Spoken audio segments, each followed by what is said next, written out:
Hello everyone, welcome to the Shivagya knowledge. आज हमने अपना स्टार्ट करना है नेक्स्ट टॉपिक एक्वाटिक बायोलॉजी का, that is fresh water biology. ये video DSSB TGT natural science students के लिए बहुत ही ज़्यादा हेल्पफुल है। सबसे पहले हम थ्योरी डिस्कस करेंगे इस टॉपिक की, एंड देन MCQs पे मूव करेंगे as a revision, so that आपको पता लग जाए जो आपका कंसेप्ट आपने पढ़ा है उसकी आपको कितनी क्लैरिटी हो गई है। स्टार्ट करते हैं हमारा टॉपिक फ्रेश वाटर बायोलॉजी। जिसने सब्सक्राइब नहीं किया इस चैनल को सब्सक्राइब कर लो, सो दैट आगे जो भी मैं वीडियो डालूँ आपको साथ के साथ नोटिफिकेशन आ जाए। Our topic is fresh water biology. Fresh water biology है क्या? It is basically the study of organism. इसमें हम ऑर्गेनिजम्स की, उनके हैबिटेट्स की, प्रोसेसेस की with in fresh water environment, जैसे रिवर्स हो गए, लेक्स हो गए, पोन्ड्स हो गए, वेटलैंड्स हो गए, स्ट्रीम्स हो गए, इनमें डिस्कशन करना है। जिसने मेरा फर्स्ट लेक्चर नहीं देखा हुआ इसका, जिसमें हमने एक्वेटिक बायोम्स के बारे में पढ़ा है, प्लीज़ डू चेक इट। वो वाला लेक्चर ज़रूर देखो ताकि आपको इस टॉपिक की ज़्यादा से ज़्यादा क्लैरिटी हो, क्योंकि उसमें हमने सारा फ्रेश वाटर और मेराइन वाटर के ऊपर डिस्कशन की है। उसी का ही हमने आगे इसमें पार्ट डिस्कस करना है। These ecosystems are crucial for biodiversity. ये किसके लिए क्रूशियल हैं? बायोडाइवर्सिटी के लिए, ह्यूमन सर्वाइवल के लिए और प्लैनेट की ओवरऑल हेल्थ के लिए। Fresh water ecosystems are defined by their low salt content. अब फ्रेश वाटर मेराइन वाटर से डिफरेंट क्यों है? Reason of their salt content, क्योंकि इसमें जो सॉल्ट कंटेंट होता है वो बहुत ही कम होता है, जनरली लेस देन 1%, जो इसको डिस्टिंग्विश करता है, अलग बनाता है किससे? मेराइन इकोसिस्टम से। किन से अलग बनाता है? मेराइन इकोसिस्टम से। अब हम टाइप्स डिस्कस कर लेते हैं। हमने लास्ट क्लास में डिस्कस करा था स्टिल वाटर और फ्लोइंग वाटर में। स्टिल वाटर में हमने लेक्स वगैरह डिस्कस करी थी, एंड फ्लोइंग वाटर में हमने रिवर्स एंड स्ट्रीम्स डिस्कस करे थे, राइट? वही हमने है, दोबारा डिस्कस ही कर रहे हैं हम स्टिल वाटर में। बस अब इसमें मैंने आपको सिस्टम्स के नेम के साथ डिस्कस कराना है। इसमें हमारे पास दो सिस्टम होते हैं, एक लैंटिक और एक लॉटिक। एक क्या आएगा? लैंटिक, और दूसरा क्या आएगा? लॉटिक। जो लेंटिक है, लेंटिक में आपके सारे स्टिल वाले आएंगे। क्या आएंगे? लेंट मतलब लेट जाओ, स्टिल चैन से लेट जाओ। स्टिल मतलब लेटना, ठहराव। लेंट मतलब लेट जाओ, ठीक है? तो इससे आप याद रख सकते हो, लेंटिक में सारे स्टिल वाटर आएंगे। इसमें हमारे कौन कौन सी बॉडीज़ आएंगी? एक हमारे लेक्स और पोन्ड्स आएंगे, दूसरे हमारे क्या आएंगे? वेटलैंड्स आएंगे। लेक्स एंड पोन्ड्स हमने डिस्कस करे थे, ये स्टैंडिंग होते हैं या स्लो मूविंग वाटर होते हैं। जो लेक्स हैं वो लार्जर और डीपर होते हैं पोन्ड से, ताकि इन दोनों को डिस्टिंग्विश कर सकते हैं हम। इनमें बहुत सारी लाइफ फॉर्म्स एग्जिस्ट होती हैं, जैसे phytoplankton, zooplankton, aquatic plants, fishes and amphibians. ये सारे इनमें सर्वाइव कर सकते हैं। वेटलैंड्स क्या आया था? हमने क्या पढ़ा था? वेटलैंड्स वो एरिया होता है where water saturate the soil, चाहे परमानेंटली चाहे सीजनली। इसमें हमारे क्या क्या इंक्लूड होते थे? मार्शीज, स्वैम्प्स, बोग्स, ये सारे इंक्लूड होते थे। ये हमने पढ़ा था। तो लैंटिक में हमने ये रिपीट ही किया है, लास्ट लेक्चर में हमने ये ऑलरेडी डिस्कस कर लिया था, आज दोबारा डिस्कस कर लिया है। लॉटिक, लॉटपोट हो जाना मतलब फ्लो करना वाटर का। जब हम हंसते हैं लोटपोट होते हैं ना, तो उससे याद रख सकते हो लॉटिक। ये थोड़े मेमोरी हिंट्स हैं ताकि आपको टिक करना इजी हो जाए। लॉटिक और लेंटिक आ गया, आप एटलीस्ट अब लोटपोट से याद आ जाओगे हंसने से। लोटपोट हंसते हैं हम, फ्लो मतलब चलना, उस टाइम में फ्लोइंग वाटर आपका आएगा, जिसमें हम रिवर्स एंड स्ट्रीम्स के बारे में बात करते हैं। ये क्या है? Flowing water that moves in one direction, higher से लोअर की तरफ ये मूव करते हैं। बाकी रिवर्स और स्ट्रीम्स में क्या डिफरेंस है? अकॉर्डिंग टू देयर साइज और स्पीड ये दोनों एक दूसरे से डिफरेंस, डिस्टिंग्विशबिलिटी शो करते हैं। बाकी इसमें जो स्पीशीज़ हैं adept to the flowing water, जैसे कि फिशीज़ आ गई, इंटरवर्टिब्रेट्स आ गए, और एक्वेटिक प्लांट्स के बारे में हमने इनमें डिस्कस करना है।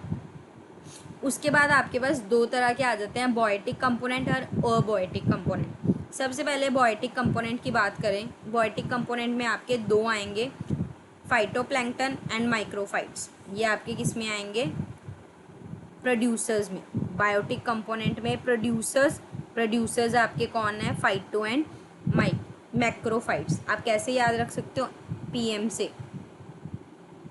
PM प्रोड्यूसर्स, P से फाइटोप्लैंक्टन, एंड एम से मैक्रोफाइट्स। फाइटोप्लैंक्टन्स क्या हैं? ये माइक्रोस्पीशीज प्लांट्स है जो क्या परफॉर्म करते हैं? फोटोसिंथेसिस परफॉर्म करते हैं। और मैक्रोफाइट्स क्या हैं? ये लार्ज एक्वेटिक प्लांट्स हैं जो कहाँ पे पाए जाते हैं? शैलो वाटर्स में, including submerged, flowing and emergent species इसमें देखने को मिलती हैं। अगर कंज्यूमर्स की बात करें, कंज्यूमर्स में आपके कौन आएंगे? जू प्लैंक्टन, इंटरवर्टिब्रेट्स एंड फिशेस। ये आपके किस में आएंगे? कंज्यूमर्स में आएंगे। कंज्यूमर्स में फिग से आप याद रख सकते हो अगर आपने हिंट लेना है। फिज एप्पी फिज होती है ना, एप्पी फिज। कंज्यूमर्स ही हैं, हम ही लोग लेने जाते हैं कंज्यूमर्स, तो इधर से आप याद रख सकते हो फिज। फिश से फिश, आई से इंटरवर्टिब्रेट्स, जेड से जू प्लैंक्टन। ये सिर्फ आपको हिंट के लिए, बाकी अगर आपने डायरेक्ट लर्न करना है आप डायरेक्ट लर्न कर सकते हो, ज़रूरी नहीं है इस हिंट के साथ लर्न करना है। इस हिंट से लर्न कर लोगे तो फ़ायदा हो जाएगा, बस दैट्स इट। जू प्लैंक्टन में क्या आएंगे? टाइनी पार्टिकल्स, जो किस पे फीड करते हैं? फाइटोप्लैंक्टन्स के ऊपर फीड करते हैं, ठीक है। और इंटरवर्टिब्रेट्स में क्या आ जाएंगे? लार्वे, मोलस्कस, ये सारे जो इम्पॉर्टेंट रोल प्ले करते हैं ड्यूरिंग द फूड चेन। फिशीज़ में बहुत सारी स्पीशीज़ हैं फिशीज़ की, अकॉर्डिंग टू द कंडीशंस, जैसे टेम्परेचर पे, ऑक्सीजन लेवल पे, वाटर फ्लो पे अकॉर्डिंगली फिशीज़ इसमें कंज्यूमर्स का काम करती हैं। डिकम्पोजर्स सिंपल ही है बैक्टीरिया और फंजाई, जो क्या करता है? ब्रेक डाउन करते हैं डेड ऑर्गेनिक को और रिसाइकलिंग करते हैं nutrients back into the ecosystem. अगर हम अबॉइटिक कंपोनेंट्स की बात करें तो अबॉइटिक में हमारा क्या आएगा? सबसे पहले तो वाटर का टेम्परेचर, जो सबसे ज़्यादा इफेक्ट करता है ऑर्गेनिज्म को ऑक्सीजन लेवल पे, और different species according to the water temperature ही सर्वाइव करती हैं। नेक्स्ट सेकेंड पॉइंट बात करें तो डिजॉल्व्ड ऑक्सीजन, क्योंकि ऑक्सीजन क्यों? क्योंकि वो रेस्पिरेशन के लिए ज़रूरी है। ऑक्सीजन लेवल जैसे टेम्परेचर पे वेरी करता है, वाटर मूवमेंट पे चेंज होता है, ऑर्गेनिक मैटर के प्रेजेंस की वजह से जो हमारा ऑक्सीजन है वो ऑक्सीजन, डिजॉल्व्ड ऑक्सीजन चेंज होता है, तो ये भी one of the important component में से आता है। थर्ड आ जाओ पीएच लेवल। पीएच लेवल मतलब आपकी एसिडिटी और एल्कलाइनिटी क्या है वाटर की, जो इफेक्ट करती है उसके न्यूट्रिएंट्स को और हेल्थ को, एक्वेटिक लाइफ की हेल्थ को। नेक्स्ट इज लाइट पेनिट्रेशन, जैसे हमने पहले भी लास्ट क्लास में पढ़ा था, फोटोसिंथेसिस अक्कर करते हैं जनरली जो ऊपर वाली लेयर वाले में होते हैं, तो मतलब हमारा डिटरमाइन द लेंथ से हमारे फोटोसिंथेसिस में चेंजेस आएंगे, इन्फ्लुएंस करेगी फोटोसिंथेटिक ऑर्गेनिज्म की डिस्ट्रीब्यूशन में फ़र्क आएगा। और लास्ट पॉइंट आपका आ गया fifth point, that is nutrients. Nutrients में हमारे जो की रोल प्ले करते हैं वो कौन है? नाइट्रोजन एंड फॉस्फोरस है, जो हेल्प करते हैं प्लांट ग्रोथ को। However excessive nutrient levels can lead to eutrophication, मतलब हार्म करता है एक्वेटिक, अगर ज़्यादा भी हो अमाउंट तो वो क्या करता है? हार्म करता है। अगर प्रोसेसेस की बात करें, फ्रेश वाटर इकोसिस्टम में कौन कौन से प्रोसेसेस देखे जाते हैं? सबसे पहले तो फोटोसिंथेसिस, हमने अभी कितनी बार डिस्कस कर लिया हुआ है वो प्रोसेस, जिसमें एक्वेटिक प्लांट्स हो गए या एल्गीज हो गए, वो क्या करते हैं? Convert sunlight, carbon dioxide and water को किस में कन्वर्ट करते हैं? ग्लूकोज और ऑक्सीजन में, and forming on the basis of food web. Second process की बात करें तो हमारा रेस्पिरेशन आ जाता है। रेस्पिरेशन में क्या है? वो प्रोसेस जिसमें organism convert organic matter into energy. कैसे? By consuming oxygen and releasing carbon dioxide. Third process हमारा इसमें आ जाता है डिकम्पोजिशन। डिकम्पोजिशन में बेसिकली क्या है? ब्रेक डाउन करना। मटेरियल्स को कौन करते हैं? वो बैक्टीरिया एंड फंजाई करते हैं और रिसाइकल करते हैं दोबारा न्यूट्रिएंट्स को back in the ecosystem. And last is nutrient cycling, exchange करना या मूवमेंट करना ऑर्गेनिक और इनऑर्गेनिक मैटर का विद इन अ इकोसिस्टम, जो क्या ज़रूरी है सस्टेनेबल लाइफ के लिए। उसके बाद हमारे पास नेक्स्ट टॉपिक है जोन्स। जोन्स के बारे में पढ़ना है फ्रेश वाटर इकोसिस्टम के। जोन से पहले मैं आपको ये वाली पीडीएफ भी दिखा देती हूँ। ये जो पहले वाली पीडीएफ जो हम कर रहे थे वो मैंने प्रिपेयर करी है, मैंने ही बनाई है। इसमें मैंने सारा इंपॉर्टेंट, जितना मोर इम्पॉर्टेंट था वो सारा उठा लिया। हाँ, कुछ रह गया वो पार्ट, इसलिए मैंने ये पीडीएफ भी आपके सामने शो करी है। ये वाली पीडीएफ आप गूगल पे सर्च करोगे फ्रेश वाटर बायोलॉजी, ये आपको पीडीएफ डायरेक्ट मिल जाएगी। इसमें इतना सारा कुछ डीप तो पढ़ने की ज़रूरत नहीं है, 60 पेजेस की पीडीएफ है। पढ़ सकते हो तो बहुत अच्छी बात है, पढ़ लो, नॉलेज ही है, नॉलेज बढ़ने, जितना पढ़ोगे उतनी बढ़ेगी। बाकी मैं आपको एक बार एक्सप्लेन कर देती हूँ इसमें क्या क्या है। जैसे इसमें लेक्स के बारे में बताया हुआ है सबसे पहले, ये सारे फैक्टर्स हम पढ़ेंगे। स्ट्रीम्स के बारे में बताया हुआ, उसकी डिफरेंट स्टेजेस, उसके एनवायरनमेंट के बारे में बताया हुआ। लेक्स में देखो, लेक्स हमने अभी पढ़ा था क्या है, लार्ज बॉडी है स्टैंडिंग वाटर के लिए। इसमें अराउंड 540 मेजर लेक्स हैं हमारी इंडिया में, और महाराष्ट्र में सबसे ज़्यादा पाई जाती हैं। It's around 63 major lakes. और मुंबई में हमारी 7 मेजर लेक्स इन और अराउंड मुंबई हमारी पाई जाती हैं। तो ये आपका पॉइंट एज अ जी के नॉलेज भी इम्पॉर्टेंट हो गया, और अगर इसमें से क्वेश्चन बनता है तो बन सकता है। अगर इम्पॉर्टेंट लेक्स में देखें तो हमारी येरकुड लेक है, जो कहाँ पे सिचुएटेड है, तमिलनाडु के सलेम डिस्ट्रिक्ट में। इसकी जो डेप्थ है इट्स अराउंड 13 फीट डेप्थ है।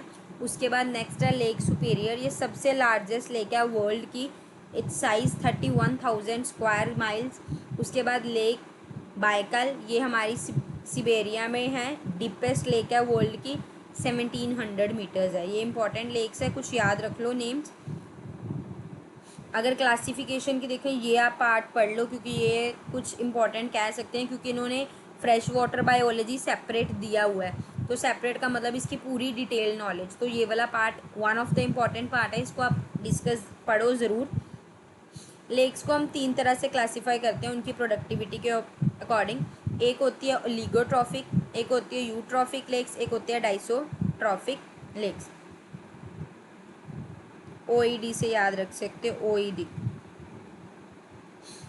Oligo इट्रो डाइस्ट्रोफिक lakes. ठीक है, यहाँ पे ऐसे ही लर्न कर लेना ओलिगो। इसकी एज सच कोई ट्रिक नहीं आ रही है दिमाग में अभी, चलो कोई नहीं, इसको ऐसे ही लर्न कर लेना। ठीक है, ओलिगोट्रॉफिक में आ जाओ। ओलिगोट्रॉफिक के कुछ करेक्टरिस्टिक्स हैं। ओलिगोट्रॉफिक क्या है, यंग लेक है, सबसे ज़्यादा डेप्थ्स में होती है, ट्रांसपेरेंट वाटर होता है इसमें, इसमें पुअर है ऑर्गेनिक मटेरियल। जो हाईलाइट किए हैं वो ज़्यादा इंपॉर्टेंट है। बाकी इसका लो इलेक्ट्रोलाइट कंटेंट है, लो पीएच वैल्यू है, पुअर है, इसमें ना ही नाइट्रोजन ज़्यादा मिलती है, ना फॉस्फोरस है, ना कैल्शियम है, ऑक्सीजन अबंडेंट है, फर्टिलिटी लो है, लो न्यूट्रिएंट्स है, और पुअर है फौना एंड फ्लोरा के लिए। ओलिगो, ठीक है, ओलिगो में याद रखना, ओलिगो यंग है, ग्रेट डेप्थ है, ट्रांसपेरेंट है, पुअर है, लो है, सारा पुअर और लो है। फर्टिलिटी भी लो है, न्यूट्रिएंट्स भी लो है, फ्लोरा और फोना में भी पुअर है, ऑर्गेनिक मटेरियल्स में भी पुअर है। हाँ, पर वाटर जो है वो अच्छा साफ़ है, ट्रांसपेरेंट है बिल्कुल। ठीक है, उसके बाद 3 अच्छे पॉइंट्स हैं।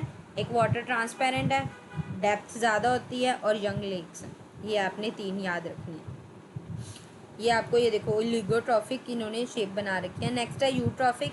यूट्रॉफिक क्या है, शैलो है, फोस्फोरस में रिच है। तो ये आपका point one of the important point हो गया। जो यूट्रॉफिक है वो क्या है, आपकी रिच है फोस्फोरस में। क्या है, रिच इन फोस्फोरस। तो याद रखना है कौन सी लेक रिच इन फोस्फोरस है, यूट्रॉफिक लेक। ये सब कुछ अच्छी है, फर्टिलिटी भी हाई है, ऑर्गेनिक मटेरियल्स भी अच्छे हैं, फ्लोरा और फूना में भी रिच है, प्लैंकटन में भी रिच है। बस इसमें लो इलेक्ट्रोलाइट कंटेंट है, शेलो है, बाकी सारा कुछ क्या है इसका अच्छा है, रिच है। डायस्ट्रॉफिक में आ जाओ। ये डीप और शेलो दोनों की तरह बिहेव कर सकती है। उसके अलावा ये किस में रिच है, ह्यूमस में रिच है। ह्यूमिक एसिड हाई कंसनट्रेशन है। बाकी फोस्फोरस, नाइट्रोजन, कैल्शियम अच्छा कंटेंट है, ऑर्गेनिक कंटेंट अच्छा है, इलेक्ट्रोलाइट कंटेंट पुअर ही है, पुअर है फ्लोरा और फूना में, और ऑक्सीजन कंटेंट बहुत ज़्यादा लो है। तो इसमें याद रखना है किस में ऑक्सीजन लेवल सबसे ज़्यादा लो है, डायस्ट्रोफिक लेक्स में। ठीक है, अब ये इंपॉर्टेंट हो गया क्लासिफिकेशन लेक्स को प्रोडक्टिविटी के बेसिस पे हमने देख ली 3 है। तो ये याद रखना है, प्रोडक्टिविटी के बेसिस पे हमारी 3 थी, ओलिगो, यूट्रो एंड डाइस्ट्रोफिक। उसके बाद आ जाओ वाटर की अवेलेबिलिटी के ऊपर, ही हमारी 2 है, कुछ टेम्परेरी है और परमानेंट है। और अगर सॉल्ट कंटेंट के लिए देखा जाए, वो भी हमारी 2 तरह की क्लासीफाई है, एक फ्रेश वाटर है और एक क्या है, सेलाइन लेक्स है। तो टेम्परेरी में आ जाओ। टेम्परेरी में क्या याद रखना आपने, जिसमें इवेपोरेशन ज़्यादा होगा प्रेसिपिटेशन से, वो टेम्परेरी है। इवेपोरेट हो गया, पानी इवेपोरेट हो गया, जब इवेपोरेशन ही ज़्यादा है तो टेम्परेरी हो जाएंगी ना।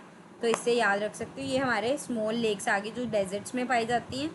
उसके बाद परमानेंट लेक्स क्या है, जिसमें प्रेसिपिटेशन ज़्यादा होता है इवेपोरेशन से, ये हमारी ग्रेट लेक्स हैं, नॉर्थ अमेरिका की ईस्टर्न अफ्रीकन रिफ्ट लेक्स हैं। उसके बाद आता है सेलाइन के लिए, हमने देखे थे फ्रेश वाटर और सेलाइन। फ्रेश वाटर क्या है, जिसमें सेलाइन की क्वांटिटी मतलब सॉल्ट की क्वांटिटी बहुत ज़्यादा कम हो, ये हमारी ग्रेट लेक्स है नॉर्थ अमेरिका की। और जिसमें सॉल्ट की अमाउंट ज़्यादा हो वो हमारी कौन सी आ गई, सेलाइन लेक्स। इसमें क्या आ गई, ग्रेट सॉल्ट लेक आ गई, एरल सी आ गई और डेड सी आ गई। ठीक है, बाकी ये लेक्स के बारे में बताया, अर्थ की मूवमेंट से कौन कौन सी तरह की लेक्स बन सकती हैं।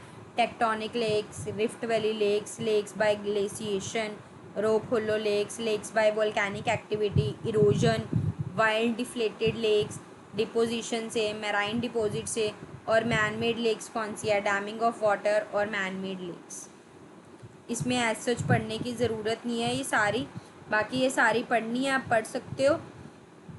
क्वेश्चन बनना होगा तो कोई रोक नहीं सकता बनने से, तो बट बनना नहीं चाहिए क्योंकि आपकी है टीजीटी लेवल का है एग्ज़ाम, तो इतना नहीं पूछना चाहिए इनसे। टेक्टोनिक लेक्स वगैरह इन लेक्स से इतना नहीं पूछना चाहिए, इसलिए ये मैं अभी स्किप कर रही हूँ। बाकी मैं आपको ये पीडीएफ चला रही हूँ, जिसने स्क्रीनशॉट्स लेने होंगे वो लेके इनको रीड कर सकता है। एज सच इसमें इम्पॉर्टेंट कुछ नहीं है पढ़ने वाला, नॉलेज के लिए कि हाँ अगर क्वेश्चन बन जाता है तो आपको पता होना चाहिए। तो उसके लिए आप इसको एक बार ज़रूर निगाह ज़रूर मार जाना, मतलब एक बार देख ज़रूर जाना, क्योंकि हमने कुछ भी छोड़ के नहीं जाना होता है एग्ज़ाम में, सारा ही इम्पॉर्टेंट होता है, कुछ छोड़ना नहीं होता। इसीलिए इसको एक बार ज़रूर देख जाना। बाकी ये पीडीएफ आपको ईजिली गूगल पे मिल जाएगी, फ्रेश वाटर बायोलॉजी लिखोगे तो ये आपको मिल जाएंगी, इसलिए इस पीडीएफ की टेंशन मत लेना।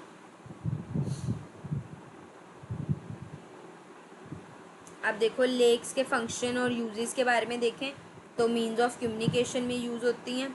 उसके बाद वाटर स्टोरेज के लिए, इकोनॉमिक और इंडस्ट्रियल डेवलपमेंट के लिए, हाइड्रो इलेक्ट्रिक पावर जनरेशन में हमारी Hirakud artificial lake Hirakud usable है। एग्रीकल्चर पर्पसेस के लिए भाखड़ा नंगल डैम जो जिसको हम गोविंद सागर लेक और हीराकुंड डैम उड़ीसा की, ये हमारे एग्रीकल्चर पर्पसेस के लिए यूज़ होती हैं। बाकी रेगुलेटिंग रिवर फ्लोज में देखें तो Hoover dam on river Colorado and बाखड़ा and Nangal dam on the Sutlej in India, ये हमारे रेगुलेटिंग रिवर फ्लोज में आ जाते हैं। सोर्स ऑफ फूड देखें, major many large lakes have an important supply of protein food in the form of fresh water fishes, protein हमें मिलता है अच्छा खासा। उसके बाद सोर्सेज की बात देखें तो borax is mind in the salt, borax मिलता है। टूरिस्ट अट्रैक्शन के लिए देखें तो चिलिका, ले, डेड सी, ये अच्छे हैं। लेक्स की करैक्टरिस्टिक्स तो हमने लास्ट लेक्चर में देखी थी, तो ये दोबारा से वही लिखा हुआ है कि लार्ज बॉडी है, कोई कनेक्शन नहीं होता सी के साथ, स्टेबल इन्वायरमेंट फैक्टर्स हैं। बाकी टेम्परेचर ग्रेडियंट एग्जिस्ट होता है, डिफरेंट टेम्परेचर नोटिस किए जाते हैं, इसी को ही थर्मल स्ट्रेटिस्फेक्शन बोलते हैं। अपर लेयर हमने कल देखी थी एपिलिमिनन, एक मिडर थर्मोसाइलाइन होती है, एक लोअर हाइपोलेमियन होती है, ये हमारी वार्म के लिए होती है। टेम्परेचर फ्लक्चुएट करता रहता है और इसका जो जर्नली टेम्परेचर होता है वो कितना होता है 25 to 21। जो सबसे बॉटम वाली थी वो हाइपोलेमिनन थी, कोल्ड लेयर थी, उसमें टेम्परेचर हमने देखा था अराउंड 5 to 7। वैसे 4 कल 4 भी होता है, हमने 4 भी पढ़ा था, 4 डिग्री के पास जाता है हमारा ये टेम्परेचर। और इंटरमीडिएट लेयर हमारी थर्मोसलाइन होती है, जो अगर हम ऊपर से देखें तो 21 और बॉटम से देखें तो 6-7 के पास देखने को मिलती है। विंटर में सिर्फ 2 ही लेयर्स नोटिस होती हैं बिलो द, क्योंकि वाटर क्या बन जाता है आइस, और वाटर टेम्परेचर हमारा कहाँ तक चला जाता है 4 डिग्री सेल्सियस तक चला जाता है। करैक्टरिस्टिक्स जो हमने अभी पिछली पीडीएफ में भी यहाँ पे मैंने आपको करैक्टरिस्टिक्स पढ़ाए हैं, ये देखो जिसमें हमने पढ़े थे pH level, dissolve oxygen, water temperature, वही यहाँ पे एक्सप्लेन किए हुए हैं। सैलिनिटी आ गया सबसे पहले, तो मतलब लेक्स की सबसे ज़्यादा खासियत क्या है, इसमें सॉल्ट कंटेंट कम पाया जाता है। फ्रेश वाटर में अराउंड ओनली 1.8% पाया जाता है और सी वाटर में अराउंड 35% पाया जाता है। उसके बाद पीएच लेवल की बात करें, नेगेटिव पीएच इस concentration is called pH. PH किस पे डिपेंड करता है, हमारा एच और ओ एच पे, हमें ये तो पता ही है, छोटे होते ही हमने पढ़ा है कि एच पॉजिटिव और ओ एच नेगेटिव पे डिपेंड करता है। एक सेकेंड। उसके बाद न्यूट्रल वैल्यू हमें पता है कितनी होती है, 7 होती है। अगर लेस देन 7 हो तो एसिडिक होता है, मोर देन 7 हो तो हमारा बेसिक होता है। Water current, standing water system में वाटर करंट किसकी वजह से होता है, एक्शन ऑफ विंड की। रनिंग में किस पे डिपेंड करता है, स्लोप और अमाउंट ऑफ वाटर में। और वाटर करंट क्या है, बेसिकली फैक्टर है डिस्ट्रीब्यूशन के लिए गैसेस के, सॉल्ट्स की, न्यूट्रिएंट्स के या ऑर्गेनिजम्स की। नेक्स्ट, प्रेशर एंड डेंसिटी भी one of the important factor है। प्रेशर जो है वो किस पे डायरेक्टली प्रोपोर्शनल है, डेप्थ पे। और जो डेंसिटी है वो किस पे डायरेक्टली प्रोपोर्शनल है, सॉल्ट कंटेंट पे। और इन्वर्सली प्रोपोर्शनल है टेम्परेचर पे। तो ये आपने दोनों पॉइंट्स लर्न रखने हैं। ट्रांसपेरेंसी की बात करें तो ट्रांसपेरेंसी क्या है, प्रॉपर्टी जिससे हम इजीली चीज़ें देख सकते हैं। फ्रेश वाटर हमने देखा था, ये क्या होता है, ट्रांसपेरेंट होता है, affected by suspended particle. Suspended particle से क्या आता है, टर्बिडिटी आती है। और टर्बिडिटी क्या करती है, रोकती है किसको, फोटोसिंथेसिस को। ये होता है टर्बिडिटी। मतलब यहाँ पे आप फोटोसिंथेसिस, मतलब ये आपको दिख रहा है, देखो फोटोसिंथेसिस होने से रोकती है। ठीक है। फिर ऑक्सीजन की बात करें तो ऑक्सीजन यहाँ पे हमने डिस्कस कर ही लिया, डिजॉल्व्ड ऑक्सीजन का, यहाँ पे भी वही लिखा हुआ है। कार्बन डाइऑक्साइड में भी वही आ जाएगा। टेम्परेचर में आपका temperature variation is less, very less in water. Change temperature occur very slowly in water, बहुत कम हमें देखने को मिलता है। उसके बाद आ जाओ, ये लेयर्स के बारे में दोबारा लिखा हुआ है। एपिलियन जो है वो हमारी अपर लेयर होती है, वार्मर होती है। इसमें टेम्परेचर जो है 27 डिग्री, 21 डिग्री से 27 तक रहता है। ये वैसे हमने कल वाली क्लास में डिस्कस किया हुआ है। जिसने मेरी कल वाली क्लास नहीं देखी, मैं उसको यही कहूँगी पहले कल वाली क्लास देख लो। ये हमारी बॉटम लेयर होती है, ये ठंडी होती है। उसके बाद थर्मोसेलाइन, ये हमारी मिडल लेयर होती है। इसमें टेम्परेचर अपर और मिडल जितना होता है, मतलब 21 से 7 तक का टेम्परेचर होता है। और विंटर्स में हमें सिर्फ 2 ही लेयर्स देखने को मिलती है, क्योंकि आइस कवर से और टेम्परेचर हमारा 4 डिग्री तक चला जाता है। तो ये इन्होंने दिखा रखा है। उसके बाद लाइट आ जाओ, लाइट भी हमने यहाँ पे ऑलरेडी डिस्कस कर लिया हुआ है। लाइट पेनिट्रेशन यहाँ पे दोबारा लिखा हुआ है। अच्छा, ये देख लो, लाइट पेनिट्रेशन में हमारे 3 जोन आ जाते हैं, एक अपर यूफेटिक, एक मिडल लेयर, मिडल डिस्फोटिक, और एक लोअर अपियोटिक। तो ये याद रख लो, जो अपर वाला है वो यूफोटिक जोन आ जाता है, मिडल वाला डिस्फोटिक, और लोअर वाला एफोटिक।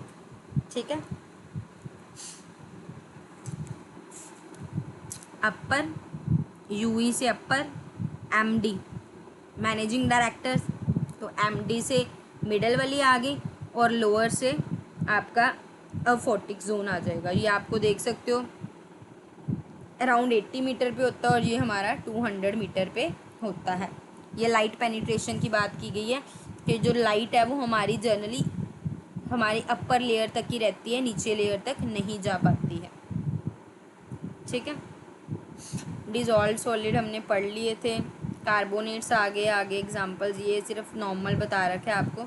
ये न्यूट्रिशन साइकिल के ऊपर मैं अलग क्लास लेके आऊँगी, क्योंकि ये थोड़ा सा समझाने वाला अच्छे से है। ये देखो, जो हमने प्रोड्यूसर्स के बारे में डिस्कस करा था, मैंने आपको पढ़ाया था ना, प्रोड्यूसर्स में पीएम हमारे फाइटोप्लैंक्टन्स आ जाते हैं और मैक्रोफाइट्स आ जाते हैं। ठीक है। ये देखो इधर लिखी हुई है, लेक क्या है, सूटेबल एग्जाम्पल है इकोसिस्टम के लिए। It is lentic fresh water ecosystem. इसमें हमारे शैलो स्टैंडिंग वाटर्स आ जाते हैं। ये बोएटिक और अबोएटिक फैक्टर्स पे डिपेंड करती है। फिर यहाँ हमने डिकम्पोजर्स पढ़े थे, बैक्टीरिया एंड फंजाई वाले। अबोएटिक कंपोनेंट्स आगे सारे हमारे, और ये हमारे प्रोड्यूसर्स आ गए। ठीक है। ये हमारा लैंटिक हमने देखा था ना, लैंटिक लेटना स्टैंडिंग वाला। अबोएटिक फैक्टर्स में आपके wind, water, atmosphere, sunlight, soil, temperature, ये सारे फैक्टर्स आ जाएंगे। आज के लिए इतना कर लेते हैं। नेक्स्ट वीडियो में मैं आपको, मतलब इसका जो नेक्स्ट पार्ट है वो नेक्स्ट वीडियो में कवर कर दूँगी। ठीक है। हमने नेक्स्ट पार्ट कवर करना है जोन्स के बारे में। हमने इतना दोनों पीडीएफ से कवर कर लिया। अब नेक्स्ट क्लास में हम जोन्स को डिस्कस कर लेंगे, और लास्ट क्लास में हम इसको वाइंड अप कर देंगे, ये वाला टॉपिक आपका fresh water biology, so that उसके बाद हम नेक्स्ट टॉपिक पे मूव करें। टोटल 4 टॉपिक्स है, फर्स्ट हो चुका है, सेकंड हमारा मूविंग है। आज वाली क्लास में आपको एक पार्ट मिल गया, कल वाली क्लास में दूसरा पार्ट मिल जाएगा। फिर हम मैराइन वाटर में चले जाएंगे, और फिर मैनेजमेंट में करके हमारा एक्वेटिक बायोलॉजी डन कर देंगे। बाकी अगर आपको अच्छा लग रहा है तो इस वीडियो को ज़्यादा से ज़्यादा शेयर करो, जितना ज़्यादा शेयर कर सकते हो उतना ज़्यादा शेयर करो। टेलीग्राम में डाल दो, अपने व्हाट्सएप स्टेटस पे लगा दो, या जो भी फ्रेंड्स पेपर की तैयारी करें उनको भेज दो। और इस चैनल को सब्सक्राइब कर लो, बेल आइकन को हिट कर लो सो दैट आपको जैसे ही नेक्स्ट वीडियो आए साथ के साथ नोटिफिकेशन आ जाए। Thank you so much.